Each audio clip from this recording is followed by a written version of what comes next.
Salah satu problem terbesar negeri ini adalah penegakan hukum yang masih jauh dari harapan. Padahal kita sudah punya cukup banyak institusi penegakan hukum, mulai dari kepolisian, kejaksaan, hingga kehakiman. Semua institusi ini pun punya cabang sampai ke penjuru negeri. Tetapi faktanya, masih banyak praktek penegakan hukum yang miring. Dalam kasus tertentu, masyarakat bahkan menilai tidak adanya penegakan hukum di negeri ini.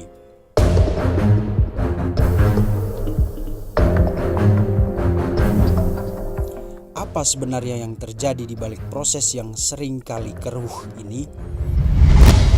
Teguh Samudra, pengacara senior yang sudah malang melintang di dunia penegakan hukum, mengungkapkan biang kerok mandeknya penegakan hukum di Indonesia. Karena bisa saja aparat penegak hukum tidak seimbang dengan jumlah penduduk dan tingkat kejahatan yang terjadi di Republik ini. Satu. Yang kedua, banyak kasus-kasus yang tidak tuntas. Awalnya diberitakan, tahu-tahu ujungnya tidak tahu.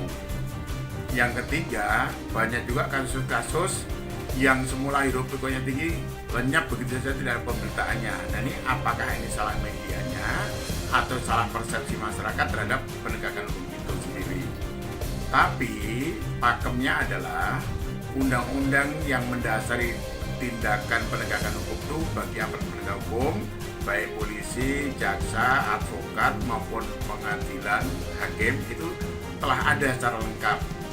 Kembali lagi, jadi di mana problemnya sebenarnya? Problemnya ada di faktor manusia aparat penegak hukum itu sendiri. Jangan disalahkan hukumnya, tapi yang salah adalah aparat penegak hukum itu sendiri.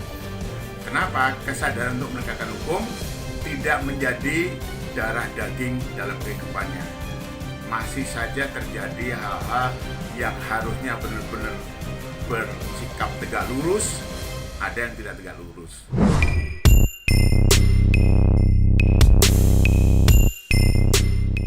Faktanya, kita memang memiliki produk hukum dan undang-undang yang sangat banyak.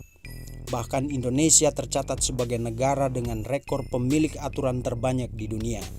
Tetapi, ungkapan bahwa aturan dibuat untuk dilanggar seolah berlaku di negeri ini. Karena semakin banyak aturan, semakin banyak pula pelanggaran yang terjadi. Ironisnya, kendala penegakan hukum justru berada di tangan para penegak hukum itu sendiri.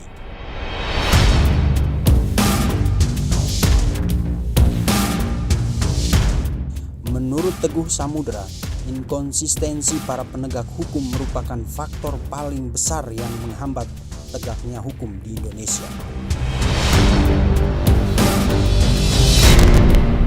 Ada yang misalnya saat menjabat harusnya tegas, tapi saat melakukan tindakan ketemu dengan sesama pejabat misalnya tidak berani tegas. Sehingga banyak masyarakat mengatakan hukum ini ke atas tumpul, ke bawah tajam. Ya. Karena apa? Karena sikap dari aparat penegak hukum itu sendiri yang tidak mau secara lugas, baik ke bawah maupun ke atas. Kenapa tidak berani seperti itu? Karena takut dengan jabatannya itu. Takut hilang jabatannya kalau berani seperti itu. Padahal yang namanya penegakan hukum itu harus universal. Baik ke bawah mau ke atas sama saja gitu loh. Nah, berani nggak aparat penegak hukum kita melakukan hal itu? Gitu.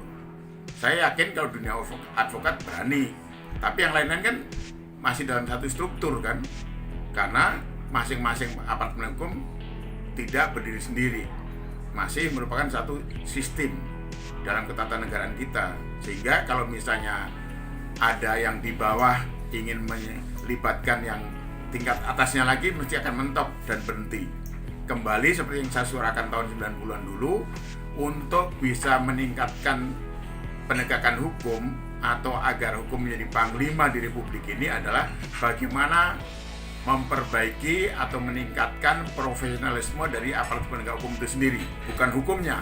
Karena hukum sebaik apapun juga, kalau aparat penegak hukumnya tidak baik, wujudnya ya menjadi tidak baik.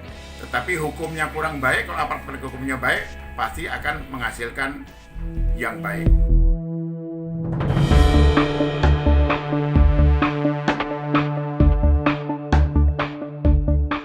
Sebagai negara hukum, hukum sejatinya menjadi panglima di dalam negara. Tetapi menurut Teguh, hal itu masih sebatas slogan belaka. Banyak sekali realitas hukum yang menunjukkan bahwa hukum sebagai panglima masih jauh panggang dari api. Salah satu contoh ironi penegakan hukum yang paling memalukan adalah ketika Joko Chandra, terpidana kasus bantuan likuiditas Bank Indonesia, masih bisa masuk ke Indonesia dan mengurus kartu identitas di Jakarta.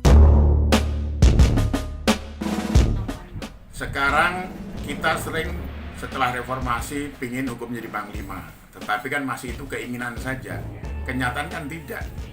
Kita lihat ada seorang yang buron saja sampai tidak mampu. Kok sepertinya lemah bener sih aparat penegak hukum kita.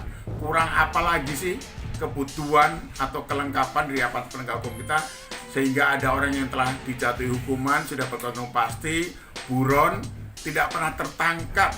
Kok adalah aparat penegak hukum begitu banyak sebagai pelaksana untuk supaya orang itu dieksekusi menjalani hukum.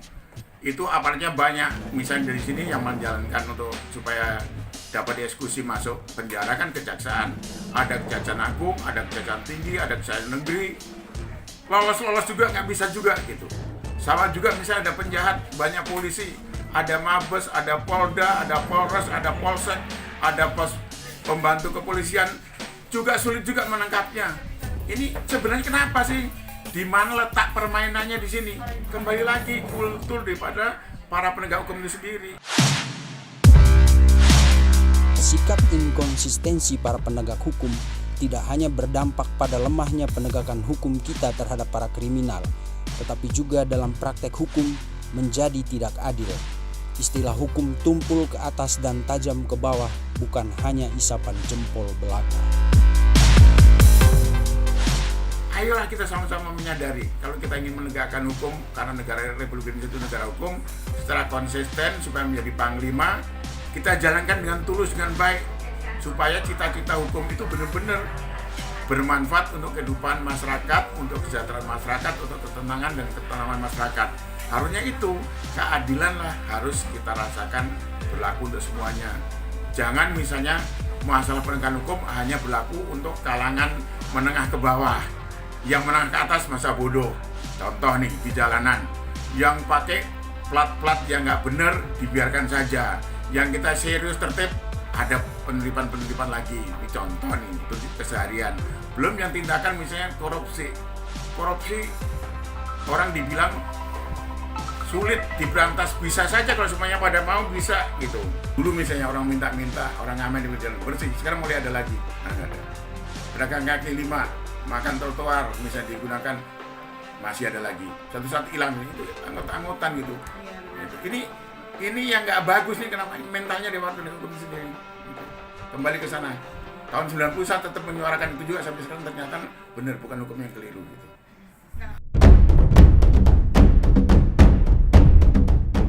Lebih jauh, Teguh selaku Ketua Federasi Advokat Republik Indonesia atau Ferrari menegaskan bahwa ternyata antara lembaga penegak hukum yang satu dengan yang lain seringkali tidak sinkron satu sama lain. Kesulitannya kita menyadarkan aparat penegak hukum yang punya kewenangan untuk supaya mengikuti loh aturan hukum yang benar, jalankan secara prosedural yang benar. Susah mereka, kenapa? Ada kepentingan yang terselubung yang kita sulit mengetahuinya gitu. Misalnya dipanggil sidang jam 9, dipanggil ke polisi jam 9, dipanggil ke kejaksaan jam 9. Tahu-tahu sidangnya bisa jam 1, bisa jam 2. Tahu-tahu di polisi nanti jam 10 baru mulai, jam 11 baru mulai. Ini kan udah nggak konsisten. Harusnya seperti di Mahkamah Konstitusi harusnya diberi contoh. Begitu diundang jam sekian udah mulai, sebelumnya sudah absen. Begitu putusan selesai, putusan diberikan, nggak modal yang macam-macam kayak lain. Sudahlah, contoh aja Mahkamah Konstitusi, manajemen dan segala sesuatunya. Dari proses penegakan hukum lainnya, baik di kepolisian, di kejaksaan, di pengadilan. Contoh, di Mahkamah Konstitusi. Yang akhirnya nggak bisa tembus itu apa? Karena kita hubungannya dengan aparat penegak hukum lain. Kasus pidana hubungannya dengan kepolisian, kejaksaan, pengadilan. Kasus perdata dengan pengadilan. Nah itu lembaga-lembaga lain yang tidak selalu sinkron dalam menjalankan penegakan hukum. Nah tidak sinkronnya apa? Banyak faktor yang kita sulit untuk bisa memahami, untuk mengerti. bikin LP, penyidikan tuntas nggak tuntas kita nggak ngerti. Kalau kita tanyakan hasilnya seperti ini, habis itu sampai bertahun nggak jelas gitu. Itu nggak ada akuntabilitas publiknya. Seperti itu harus mulai ada penelitian seperti itu gitu. Sehingga yang disuarakan kemarin oleh Pak Presiden Joko Widodo, jangan ada menggantung perkara supaya kepastian seperti itu benar. Karena banyak hal yang kasus sekian tahun nggak ujung pangkalnya nggak jelas gitu. Padahal harusnya begitu ada alat bukti langsung proses, segerakan, continue aja seperti itu.